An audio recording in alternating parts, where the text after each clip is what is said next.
Around 2017, I set about to make a documentary on the history of modern art in Ireland, a project that never was realised. But on one occasion, I filmed with Louis Broquy and his wife Anne Madden in the Museum of Modern Art.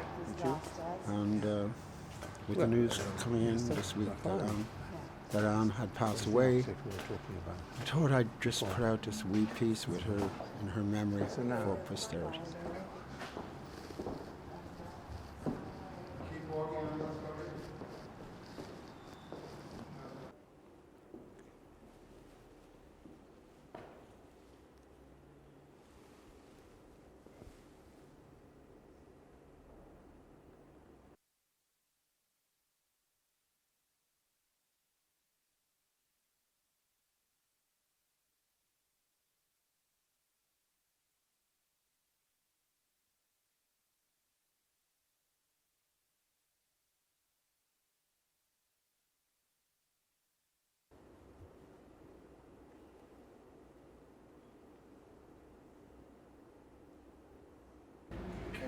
Okay, can you put something on that? Keep that up. Okay, Yeah. you have a lovely frame now. It's just kind of a portrait of you with your painting. So what I just want to do is to kind of just gaze at it. Just gaze at your own painting and just give it a good long look. You can touch it if you want. Okay. Do you always paint in a large scale and why? Whereas I've always painted in the scale, my own scale. The canvases are really to the scale of my own body, to my height and reach. And this seems to me, people have often said to me, why do you paint so big? But it's not for me big at all. It is the right size because I feel, as my whole body is involved, I'm very physically involved in my painting. I don't just paint with my hand. I paint with my arm and my wrist, and I paint on the floor. And so I'm going around, like in a dance, around the void, the canvas. And I just feel that at ease with the size, that I can move in and out of it. And trying to paint small is a nightmare for me. And this painting here, what period is this painting from? Well, this is from 62. I believe it's dated 62. And so this would have been just at the end of the Baron paintings and after I'd gone to France. And, really, all my paintings are a pretext for painting. And I'm not making scenes or anything like that, either in the Baron or in this mountainous painting. What interests me is what I'm after in discovering what painting is and how it can be relevant to my own time, and etc. And I learned a great deal from the New York School of the Abstract Expressionists about the autonomy of painting, that how paint itself can be articulate. And in many, many different ways, it was very exciting to me to see examples of that school's work in London when I was young, and made me feel that there were infinite possibilities for painting still, because it's always a question that's come up in the last century and will come up again and again and again in this century. Is it relevant? Is painting relevant in our time? And so the painter has to ask himself, or herself in this case, all the time, what are you doing? What are you trying to do? Well, I'm trying to catch painting. I'm trying to catch hold of it. Catch it, and I can sometimes catch it by its tail, and then it's gone again. It's a very, very elusive thing, painting. Very elusive thing. But here I am, still at it, after all these years. Can you remember anything of the climate in Ireland in the 60s in relation to both yours and other artists' work? Yes, there was very little. I wasn't really very involved in it because I lived already in France.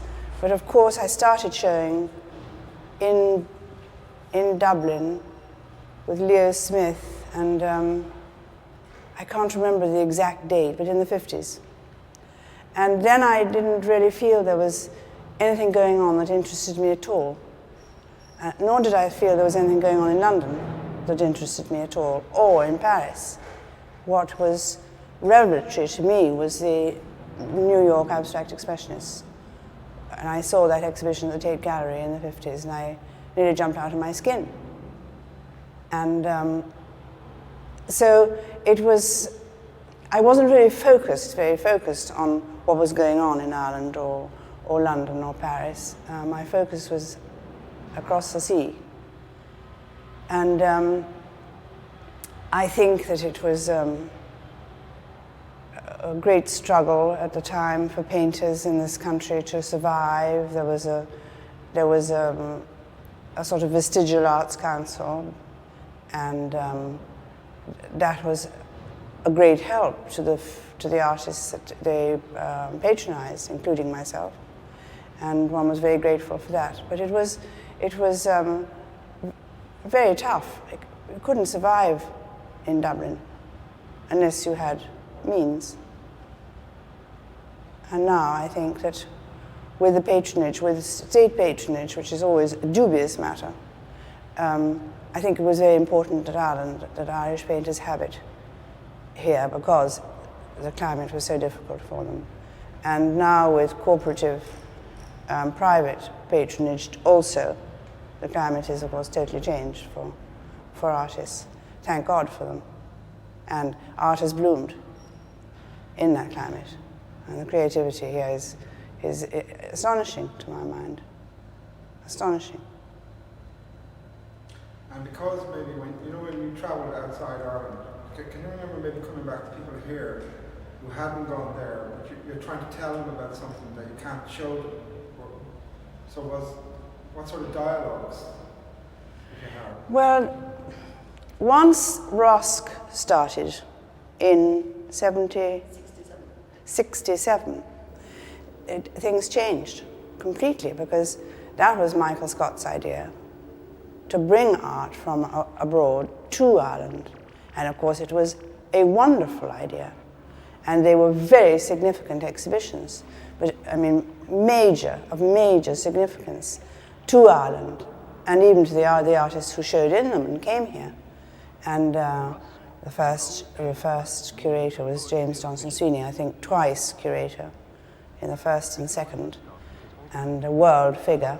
And I think they changed really the climate utterly in their time, especially at the beginning, especially the first ones. And now I think, artists go abroad and they see what's going on, and there's communication has changed completely. It's all different. But then this huge thing came to Dublin, like, I don't know, a train of elephants. It was so immense and a huge undertaking. It was wonderful. And it had a big impact on Oh, yes, I'm certain. I wasn't around enough to talk to the kids about the impact, but I'm absolutely certain it had a dramatic effect, yes.